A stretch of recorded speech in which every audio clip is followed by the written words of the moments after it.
Возвращаясь к теме жилищного строительства, в Мирном продолжается возведение многоквартирных домов по программе переселения граждан из ветхого и аварийного жилья.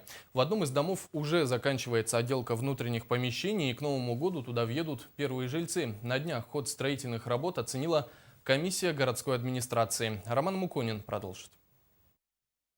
В новом трехэтажном доме по улице Амосова вовсю кипит работа. Строители торопятся завершить ремонт к Новому году.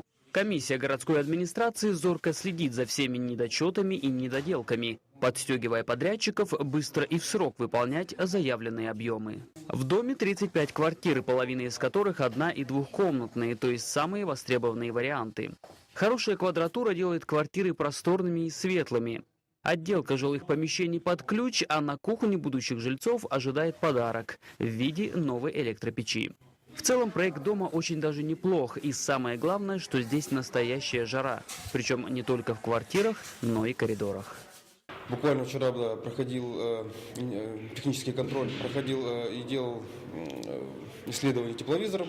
Исследования показали, что там замечания, есть строительные замечания совсем небольшие, которые уже устранены. В принципе, дом выдерживает те требования северных условий, которые к нему были предъявлены. Будем надеяться, что у жителей будет мало замечаний по этому дому, потому что мы здесь уже каждый четверг появляемся, комиссионно осматриваем, но у жителей могут появиться свои замечания, поэтому мы их предварительно будем в квартиры запускать совместно с представителями застройщика «Строймонтаж-2002», чтобы не было потом никаких вопросов к застройщику, чтобы жители увидели свои квартиры, куда они будут заселяться, и все замечания будут оговорены прямо там же.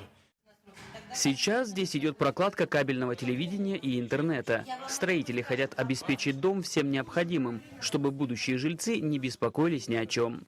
Как заверили нас в городской администрации, дом будет сдан в канун Нового года, а первые хозяева смогут лично контролировать прием в эксплуатацию собственных жилых помещений.